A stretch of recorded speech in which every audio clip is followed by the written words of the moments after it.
Hivyo una akili kweli wewe? Yaani mimi nakupigia simu, unaniambia eti uko nyumbani umelala, una stress. Hivyo nataka kuniambia kati ya ofisi na mawazo yako yanahusiana vipi? Sikiliza bwana. Tusifanye kazi kimazoea. Sawa? Nimejiangalia hata jinsi ulivyokuja hapo sasa hivi. Umekuja kiofisi? Umekuja umevaa ndala, tracksuit, haueleweki, minywele hiyo hujachana. Kweli? Mama nisikilize. Wewe unafanya masiara na kazi. Kumbuka hii ofisi ndio inanifanya mimi nipate kila kitu ninachokihitaji hapa mjini. Inanifanya nile, nisomeshe, nilipe kodi, niwalipe na nyie pia mishahara. Alafu unakuja kudharau kazi. Kazi unaidharau kazi. Sitaki kuongea mambo mengi. Najua mimi nao tumefanya kazi kwa muda mrefu. Asa nahisi umeshaizoea kazi. Acha tu nikwambie kitu kimoja. Mimi mtu akicheza na biashara yangu, si hataweza kuwa rafiki yangu tena. Mimi sitegemei hapa ushuru wa wananchi kwa ajili ya kuweza kuendesha hii biashara. Kwa hiyo atakayetia hasara hii ofisi lazima aweze kulipa. Sasa basi. Nasikitika tu kukuambia kuanzia leo sio tena mfanya kazi katika ofisi yangu.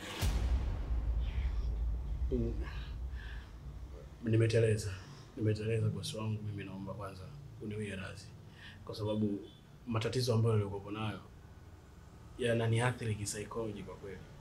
Yaani najiona kabisa siko sawa, kwa sababu ukienda kwenye familia nao wanakushinikiza uoe, sijui ukioa, sijui hivi na hivi, mara unakuwa sijui unakuwa tajiri, sijui hivi na yani mimi nachanganyikiwa, yani sielewi. Kwa naomba niwie radhi, mimi nakuomba. Sitorudia tena, nakuomba bosi wangu, nakuomba tafadhali sana. Hivi unajisikia unachokiongea? Unajisikia kweli wewe? Hivi bila kazi wewe mwanamke wako anaweza kukupenda? Anaweza akawa na wewe? Kuna mtu yote anaweza kukuheshimu ukiwa huna kazi? Uko majalala mtaani unaombaomba? Na msikilize sasa. Masuala ya stress na familia yako, kuna masuala ya kazi haipo. Nje. Toka bana. Sawa sawa.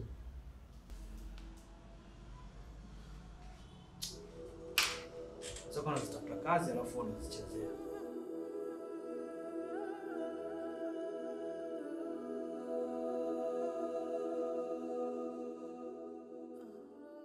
Kijana. Assalamu alaikum. Wa alaikum salaam wa rahmatullah. Kweli naamini ule usema unaosema kwamba milima ikutanya lakini binadamu wanakutana. Siku nyingi sana kutafuta. Nimejaribu kila namna nimekukosa, lakini Mwenyezi Mungu amtupi mja wake, leo tumekutana. Si unanikumbuka?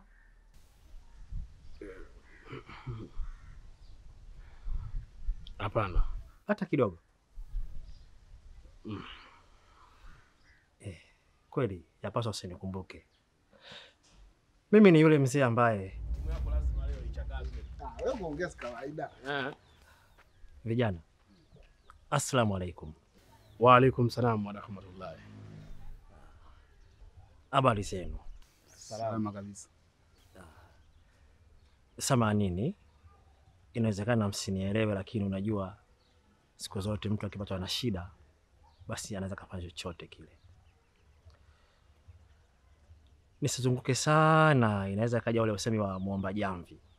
Nafika sehemu nitakuomba jamvi, naanza kupiga maneno mengine, ghafla nakuja mwenzangu na ana shida ya jamvi, akaomba akapata muda huo. Na shida vijana wangu. Na binti yangu anaumwa sana. Na hapa nilipo nimehangaika kumtibia naelekea kushindwa. Kwa mkinisaidia fedha kidogo tu, japo hata 20 itanisaidia sana katika matibabu ya binti yangu. Na waomba jamani, kama mna uwezo basi mnisaidie kidogo. Kwanza mimi nikupe pole na matatizo mzee wangu. Asante sana. Pole sana, matatizo tumeumbiwa sisi wanadamu. Hivyo na sisi labda tusaidiane wenyewe kwa wenyewe. Kwa hiyo nikushukuru sana Faza. Pia usijali. Hapa mimi cha kushukuru nimetembea na fedha. Kwa hiyo nitakupa hii 30,000. Sisi tutabaki na kiasi kidogo kitatusaidia huko mbele ya safari. Kwa hiyo tugawane. Asante sana. Mwenyezi Mungu amjalie mgonjwa apone awe salama na akujalie na wewe pia. Pole sana Faza. Asante sana kijana wangu. Mwenyezi Mungu akujalie sana. Hapo alipopunguza basi akuongezee zaidi na zaidi. Amina. Na nikwambie tu kwa hili umeokoa maisha ya kijana mwenzio. Nashukuru sana. Asante sana kijana wangu. Asanteni sana. Maila. Nini? Umewezaje kufanya yote haya? Si nimemsaidia, kwani kuna shida gani? Kwani wewe mbona ukiniomba shida yako mbona nakusaidia? Na wewe mimi mbona mimi nikiwa na shida wewe unanisaidia? Si ni maisha tu ya kawaida. Au unataka mpaka nimfahamu? Mimi simfahamu yule mzee. Hapo ndo umenifanya niamini kwamba utenda wema uende zako. Unawezaje kumsaidia mtu ambaye usimfahamu? Mipamba, hem tuende bana tuangalie mpira kwanza. Ngoja nikwambie kitu kimoja. Ujue wazee kama wale siku zote uwaga wengi wao ni matapeli. Na kama sio matapeli, huenda akawa sio hata mtu mzuri kwako. Na ndio maana amekuja leo ghafla tu kuja kukuomba hela hapa njiani. Wewe uone hiyo inaleta ni hatari sana katika maisha yako. Kwa sababu wengi wao uwaga kama sio matapeli basi ni washirikina. Wanaweza hata kuchukua nyota yako ukaenda kufanyia mambo mengine. Mipamba, tunaenda wapi? Kuangalia mpira. Awe tapeli, awe mshirikina, family lie. Tuondoke. Twende, mpira wenyewe na kulipia mimi.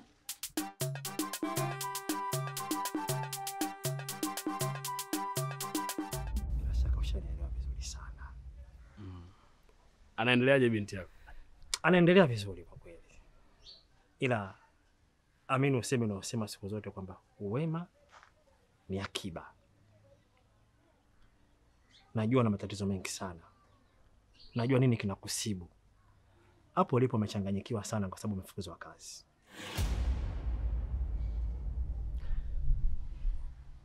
Haki yako kushangaa nimejuaje? Labda nikwambie tu mimi ni mganga. Ni mtaalamu ambaye natumia vitabu ambao tunaita faraki. Kwa unajua mengi sana kuhusu wewe. Una matatizo mengi sana katika familia yako. Najua misukosuko inayokukuta. Ila kwa msaada ambao umenipatia, binti yangu amepona. Ukinisikiliza mimi, nitakusaidia na yote yataisha. Utakuwa salama kabisa. Sawa mzee wangu. Nafikiri maisha yangu sasa hivi yako mikononi mwako. Naomba unisaidie. Anayekusaidia msaidie. Kwa msaada ulionipa, siwezi kukwepa kukusaidia na mimi katika shida zako. Labda nikwambie tu. Najua mengi sana kama nilikwambia kuhusu wewe. Kwa muda huu unaenda msikitini. Sasa ingekuwa ni vyema kama tungefuatana. Baada ya kutoka huko, nitakufanyia mambo, kila kitu kwako kitakaa sawa. Na kwa sasa hivi ukisema uende nyumbani kwako, naona kitakacho kukuta. Baba mwenye nyumba yako amekaa na kusubiri, anasubiri kodi yake. Na hapo ulipo una hata senti 5. Ameshika kufuli kwa ajili ya kubadilisha pale mlangoni kwako. Usiingie hadi ulipe kodi. Na ukisema uende kwa mama yako kijana wangu, ni yale yale tu. Ndio utaharibu kabisa. Kwani atakushawishi, atakushauri, atakulazimisha uoe binti ambaye humtaki, ambaye humpendi, ili tu watimize mambo ya milamila, ushirikina, sijui nini, mambo ambayo ya kijinga tu ambayo aibu kabisa katika uso wa dunia hii. Hauna pa kukimbilia. Unajua una kaka yako. Ukienda huko unako ni yale yale. Hakuna utakachofanikiwa. Kwa hiyo la kufanya, fuatana na mimi sasa hivi. Twende msikitini tukaswali. Baada ya hapo utarudi nyumbani kwangu utakwambia cha kufanya. Sawa kijana wangu?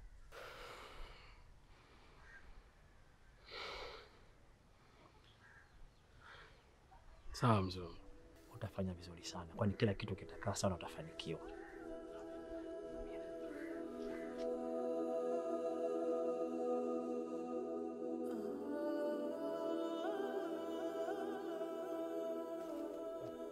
Karibu sana.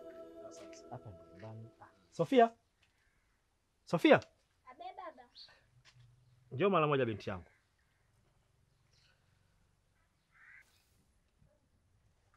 Asalamu alaykum. Wa alaykum salaam. Nakupendea hapo tu binti yangu. Najua kabisa baba akitoka msikitini cha kwanza maji ya kunywa.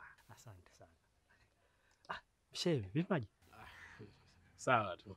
Anza kwanza, mpe huyo kwanza.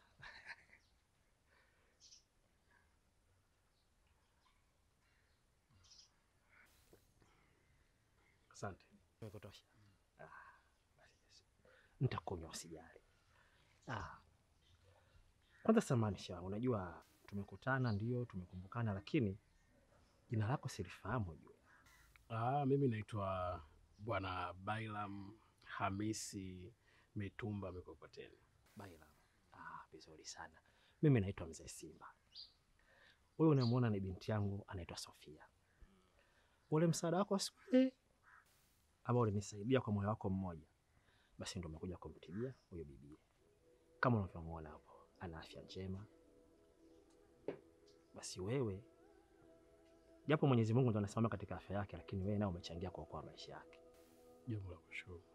Sofia, kama ulivyomsikia anaitwa Bwana Baila. Alikusaidia sana kipindi kile unaumwa.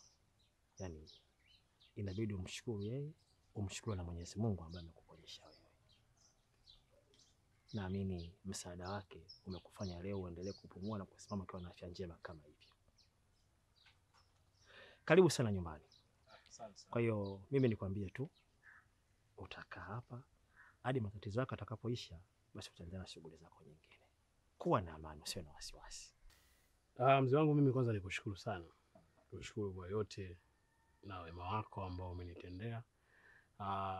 Nikushukuru, yani sina maneno mengi, lakini nikushukuru sana, maana matatizo niliyokuwa nayo ni mazito na ni makubwa mno.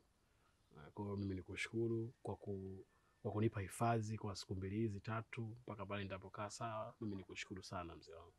Nafikiri hapa mimi nikachukua mizigo yangu, sawa, nije nikae hapa na wewe mzee wangu mpaka mambo yatapokuwa hivyo sawa, basi tukaenda kujitafutia kwingine riziki. Na kushukuru sana mzee wangu. Najua nimeyaona, usiwe na wasiwasi, kila kitu kitakaa sawa. Karibu ndani. Asante sana.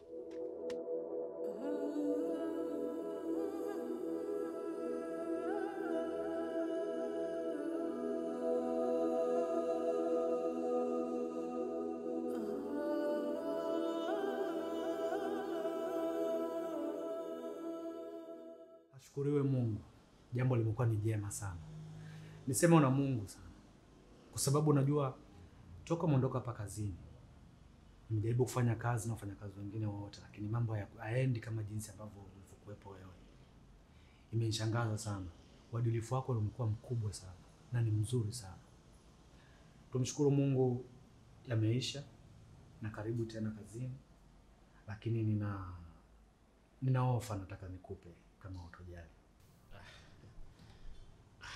Kwanza bosi, mimi nashukuru sana, maana asubuhi ulipopiga simu yako ilinishtusha, lakini niseme tu nakushukuru sana kwa kunirudisha kazini, na kwa kushukuriwa kweli ni Mwenyezi Mungu.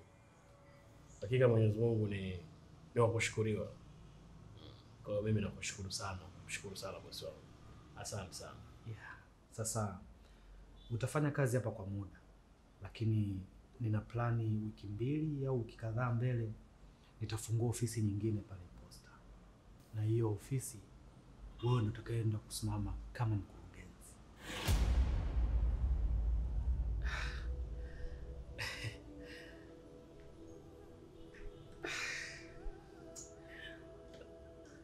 Asante sana bosi, asante sana. Karibu sana. Asante.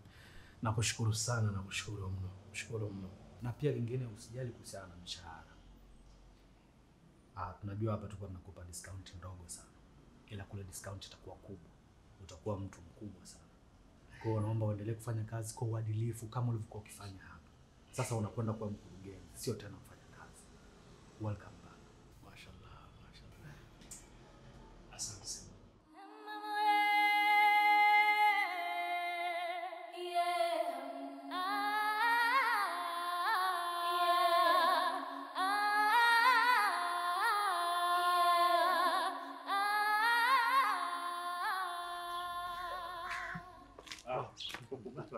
Assalamu alaikum.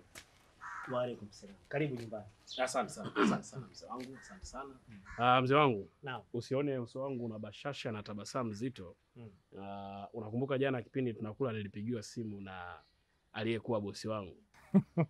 Usiendelee Baila. Umerudishwa kazini. Ni kweli mzee wangu. Kama nilivyokuambia, matukio yako nayaona kabla hujayaona. Sasa hiyo ni asubuhi tu, bado hujafika jioni. Na maanisha kwamba mwanga wa maisha yako unaanza kung'aa tena. Aisee, nikushukuru sana, maana naamini zile dua zimenisaidia sana. Kushukuru sana mzee wangu, nikushukuru mno, sina cha kukulipa, lakini Mwenyezi Mungu ndo atakulipa. Kushukuru sana. Sio mimi kunishukuru sana. Unajua, kama unakumbuka, tulikuwa tunafanya dua tukimwomba Mwenyezi Mungu ili mambo yako yawe sawa sawa. Kwa hiyo kijana wangu, anayepaswa kushukuriwa ni yeye tu aliyeumba mbingu na ardhi. Sisi ni waombaji tu. Yeye akisema hapana, inakuwa hapana. Akisema nimekubali, basi anakubali. Kwa hiyo mimi na wewe tumshukuru yeye kwa kufungua mwanga tena wa maisha yako. Amina. Maana kiukweli umenitoa kwenye jela ambayo ilikuwa inakiza, sioni mbele wala nyuma. Kwa mtu kama niliyefungwa kuni mwarobaini ama kuni mwembe, nimefungwa, sijui nani atakuja kunifungulia, lakini nashukuru sana umekuja kunifungua. Pamoja na wewe bwana Bailam, kwa hizi siku chache ambazo nimekaa na wewe, nimeona ni kijana ambaye ni mstaarabu sana, mwenye kujali, ambaye unajua kabisa ana tatizo, nimsaidie, ana shida, nitatue shida yake. Kwa hiyo kwa kuzingatia hayo, kwa roho yako safi ya kibinadamu, mimi kuna jambo moja nataka nikuombe. Haina shida mzee. Asante. Si lingine, ni jema tu. Ningekuomba umuoe binti yangu Sofia.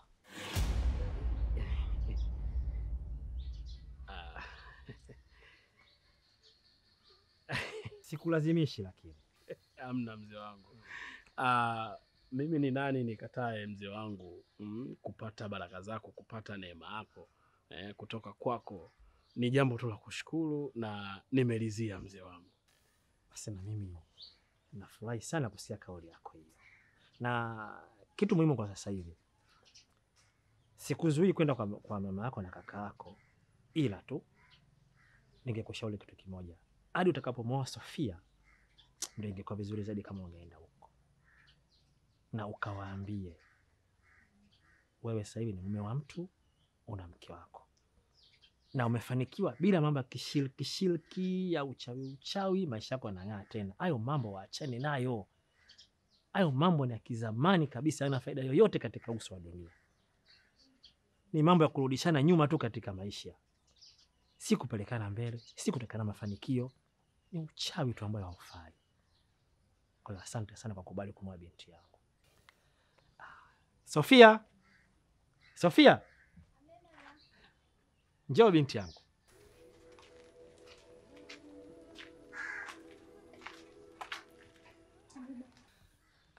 Binti yangu Sofia, unajua nakupenda sana, na katika maisha yetu unavyoona muda mrefu tunaishi mimi na wewe tu hapa nyumbani.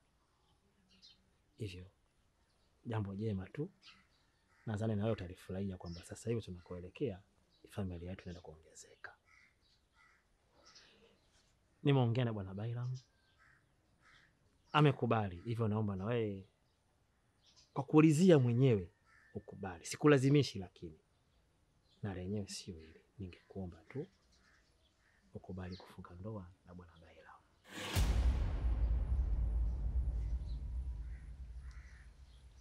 Sikulazimishi binti yangu. Kama unaona haifai, basi sema haifai.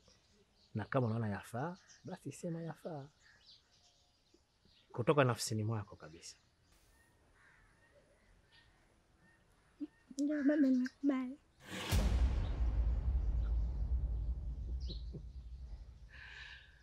Ni jambo jema, jambo la heri.